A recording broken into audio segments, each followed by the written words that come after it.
À quoi pourrait bien ressembler l'avenir d'une ville comme Bourg-en-Bresse? Aujourd'hui, on va se pencher sur une réponse possible en analysant de près le projet politique porté par Christophe Coquelet pour les élections de 2026. On va se baser uniquement sur son document de campagne pour décortiquer point par point sa vision et les changements qu'il propose. Ce qu'ils mettent en avant, c'est que leur projet n'est pas né dans des bureaux, mais vraiment sur le terrain. Ils nous disent que chaque proposition qu'on va voir est en fait le fruit d'une grande consultation, de rencontres dans les quartiers, de porte à porte. L'idée, c'est que le programme colle au plus près aux attentes des habitants. Pour bien comprendre leur vision, on va suivre leur plan en 6 étapes.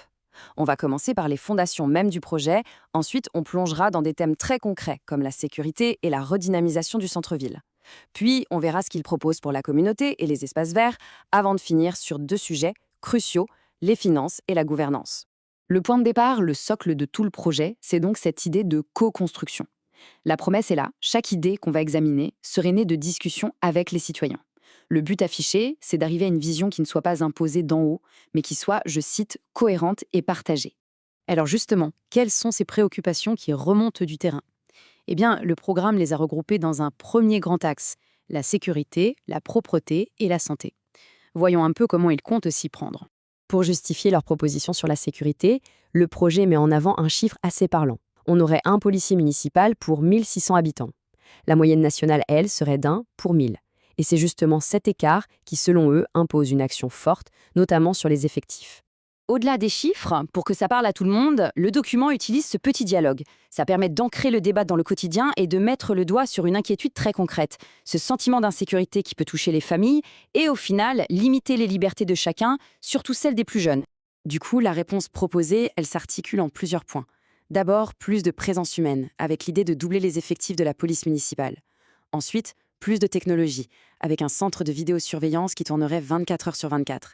Et enfin, des actions sur l'environnement, comme un nouvel éclairage public et une brigade verte pour la propreté.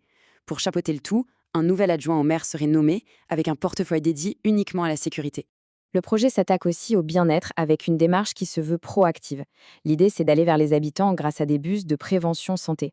En plus de ça, on trouve des mesures pour attirer plus de médecins et de professionnels de santé en ville et pour mieux coordonner l'aide aux personnes en difficulté.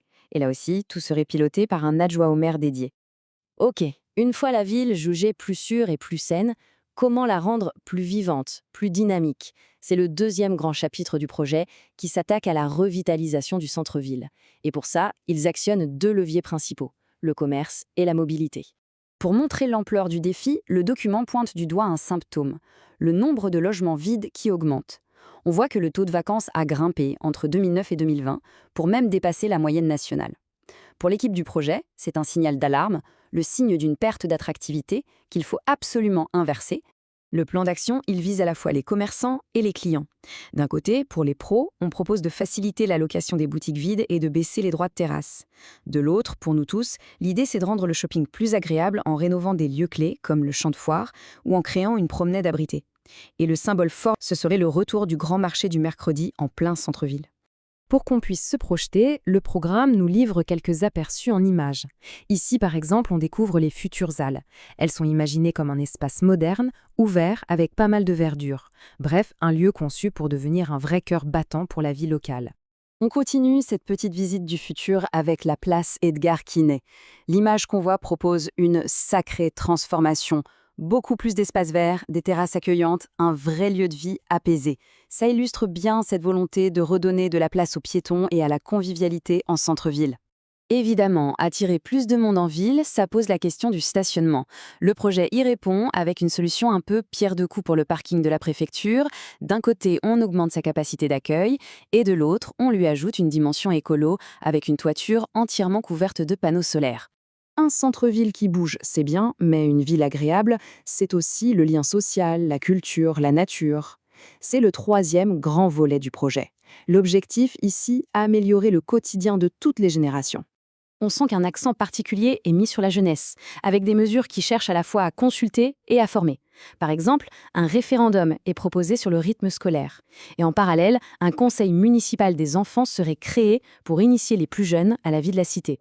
La protection du patrimoine est aussi présentée comme une priorité pour transmettre l'histoire de la ville. Et là, on a sans doute l'une des propositions les plus spectaculaires, visuellement parlant. Cette projection nous montre un aménagement très ambitieux pour le parc de loisirs du Grand Bouvant, avec carrément une plage flottante et un restaurant. C'est une vision qui veut clairement faire de ce parc une destination de loisirs majeure. Au-delà de ce projet un peu emblématique, le programme détaille toute une stratégie pour un cadre de vie plus vert. Ça passe par une promenade piétonne pour relier les grands parcs de la ville, un plan pour planter plus d'arbres et aussi une lutte active contre des nuisances bien concrètes comme les moustiques tigres. On en arrive à la question essentielle, celle qui soutient tout le reste. Comment le projet compte-t-il financer toutes ces ambitions? Et comment veut-il associer les habitants aux décisions? C'est le dernier volet de notre analyse. Pour ouvrir le chapitre des finances, le document sort un chiffre choc, plus 62,5%. C'est l'augmentation du produit de la taxe foncière qui est mise en avant pour la période 2008-2024. C'est clairement l'argument massu pour justifier un changement de cap budgétaire. Alors face à ce constat, la promesse est directe, baisser la taxe foncière. Et pour y arriver, la méthode proposée est double. D'un côté, maîtriser les dépenses de fonctionnement en modernisant les services, et de l'autre, mieux choisir, mieux prioriser les investissements tout au long du mandat. Sur la question de la démocratie locale, on a un contraste assez net. Face à un système actuel décrit comme ayant 4 conseils municipaux par an, le projet propose des conseils plus fréquents, qui se déplaceraient dans les quartiers, et surtout, ils incluraient un temps de parole libre de 15 minutes ouvert à tous les citoyens. On arrive au terme de ce décryptage. Si on devait résumer, on a vu un projet qui s'articule autour de quelques idées fortes. Plus de sécurité, grâce à plus de présence humaine, un centre-ville plus attractif pour les familles comme pour les commerces, un cadre de vie plus vert et, enfin, la promesse d'une baisse d'impôts couplée à plus de démocratie de proximité. On a donc là une feuille de route détaillée, ambitieuse, qui dessine une vraie transformation pour la ville.